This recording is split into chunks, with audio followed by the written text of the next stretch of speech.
Treneri, tai sveikinimai su pergale, įspūdingas sugrįžimas į rungtynės, sugebėjot ne tik sugrįžti, bet ir persverti rezultatą, 3 pelnyti įvarčiai, tai kokios tos emocijos?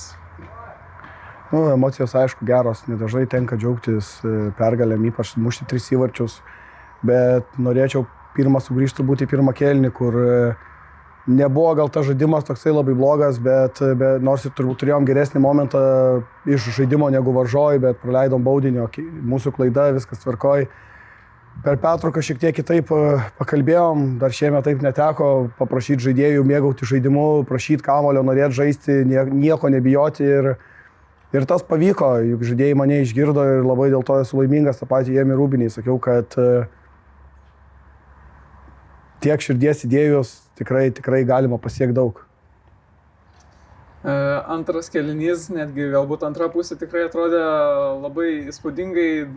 Kaip pats vertinat tą dalį rungtynių, kai atakavot ir kaip jums pasirodė?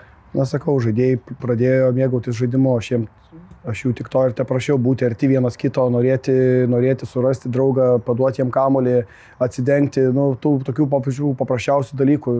Ir sakau, šiandien tas pavyko, jie mane išgirdo, esu, dėl to labai laimingas, norėčiau, kad nesustotumėte ties to.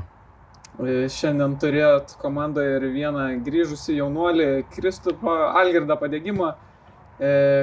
Kaip vertinat, jo grįžimą šiandien prisidėjo ir rezultatyvių perdavimų? Smagu, faktas, trūko mums labai, ypač toj pozicijoje žaidėjo ir smagu, kad grįžo, smagu, kad įsiliejo taip puikiai, turėjo rezultatyvų perdavimą, iš karto padėjo būtent po jo perdavimo mums grįžti į rungtynes, tai labai smagu, labai smagu.